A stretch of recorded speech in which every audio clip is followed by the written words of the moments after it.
fastest 50, fastest 100, fastest 150, fastest 200, and fastest 250.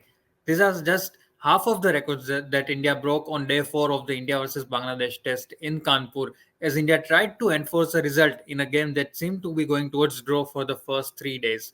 Yes, hello everyone, I'm Bansal Shah and I'm here to talk about day 4 of the India versus Bangladesh test in Kanpur. A very exciting day for we generally said the day 3 would be a moving day, is a moving day, but today day 4 was a moving day in this test match, and in quite an interesting manner the way Indians batted. First of all, they've revved up Bangladesh after the play started. They've revved up Bangladesh for 233, considering that they were betting at 103 for 3, or some score like that at the end of day 1, where when only 35 hours of play was possible, and then 2 days when no play was made possible because of rain and wet outfield. Quite poor performance by the ground staff and the administrators as well, the officials as well. There have been some comments passed by the pitch curator that there was no clear communication with the officials. You can check other videos on our website, on our YouTube channel for this kind of stories. But here we are going to talk about day 4, which where finally play was made possible after 2 days that were completely washed out. Just 35 hours of play was made possible in the first 3 days, and that was on the first day itself. Nothing on day 2 and 3, but then a very long day, a very good game happening on day 4, I would say, and all thanks to the Indian batters, the way they batted. So many records that they have broken, as I mentioned earlier, the fastest to 50, 100, 150, 200, and 250, all these milestones. And besides this, you look at the batting card, the strike rate that everyone has. India scoring 285 runs in just 34 hours. That's quite fast than what people or teams score in ODIs as well. So and then this is a run rate of 8.22. I'll let you know that this is the fastest that a team has scored in Test cricket. Whenever a team has scored more than 200 runs, this is the best run rate so far in the history of Test cricket. So some amazing performances. Obviously, Rohit Sharma and Yashasvi Jaiswal setting up the tone, scoring 50 runs in just 3 overs. Just 3 overs to score 50. इतना जल्दी T20s में भी नहीं बनते 50 run. What these two openers did, and then Shubman Gill, Pant got out earlier. Gill tried to stick his neck out. Played for quite a while, scored 39 runs, and then it was good to see the way Virat Kohli and KL Rahul batted. They were not afraid of losing their wickets, despite of several edges, several misses, getting beaten a couple of times. The ball was doing things, the pitch was doing things. The ball was remaining low. The way Virat Kohli got out, that ball was quite low, similar to Rohit Sharma, a bit similar to Rohit Sharma, I would say. But the fact that they didn't put a price on their wicket today, they tried to score runs because that was what the team needed. And despite of the fact that there are comments against them, there is serious scrutiny on these two very good batters, that they continue to play the way the way they were asked to by the team management. And very good innings, very good knock by Kohli, 47 runs. KL Rahul brilliant for his 68 runs, finally scored a half century, so that will give him as well some sort of confidence with that reaching the milestone of 50 runs. And then those two very interesting sixes by Akash Deep. So overall, a very good batting performance by the Indians, and quite a few records that we should talk about. That I should mention here: Virat Kohli, first of all, completing his 27,000 runs. He became the fastest to 27,000 international runs across formats, and he took 594 innings, which is way better than the second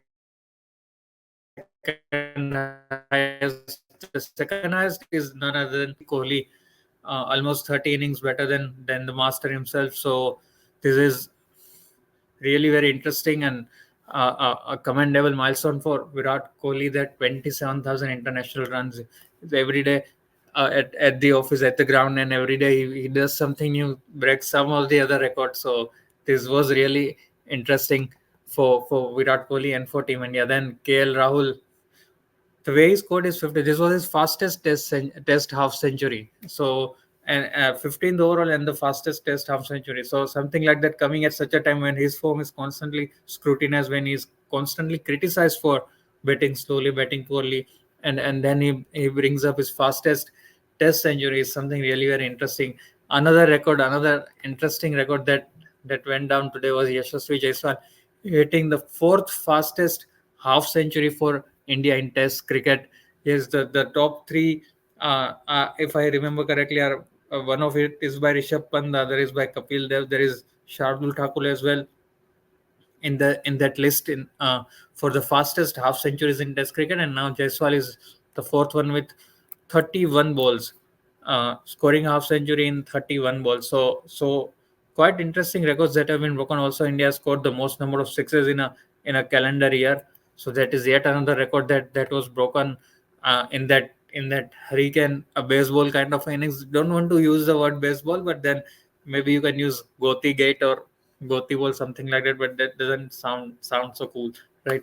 So, but overall, a very interesting day for India. They have tried to force a result in a match that seemed to be going down and out. Seemed like it will end in a very lame draw because of the rain and weather and the wet outfield and the poor facilities at the Green Park Stadium. But then the way India batted today, personally, I would have expected that they scored a bit more runs. They reach at least 350 or 400 runs and get a lead of 150 to 200. That would have helped them to put Bangladesh under pressure and win by an innings. That would have been a bit more comfortable, I feel, considering the amount of time left in the match. Only one day is left now. The last day tomorrow, that is Tuesday, and if India doesn't manage to get Bangladesh all out earlier in the day tomorrow, it might end in a draw once again. But they have got two wickets in the last session. Ashwin picking up both those wickets of Bangladesh. One of them was night watchman, but still,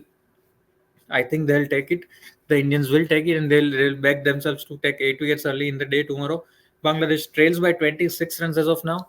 It will be interesting to see how long they can carry on this innings, how far they can go, and how much of a target can they place for the Indian batters. So, and India will try to restrict them to a target of below 100 or something around 100 at the maximum, so that they can chase it out even if they get 15 or 20 overs to bat towards the end of the day. So that is all from day four. A very very fascinating day, a very moving day, I would say, and some amazing records being broken by India, which clearly shows that they are trying to go after the result. They are trying to go after those 12 crucial points for the World Test Championship final. Because if this match ends in a draw, India will be in a bit of a spot of a bother. Not too much, but the series that are coming up, 3 games against New Zealand at home, and then 5 Test series against Australia in Australia, is going to be the real challenge to book that spot in the World Test Championship final. So quite interesting day, and hopefully India can pluck out a win of this draw tomorrow. Can snatch a win from the jaws of draws tomorrow, and from Bangladesh as well. So stay tuned to Cricket Next, because we will bring you all the updates from the the fifth day of the Test match, and we'll bring you all the updates from the world of cricket. So stay tuned to Cricket Next.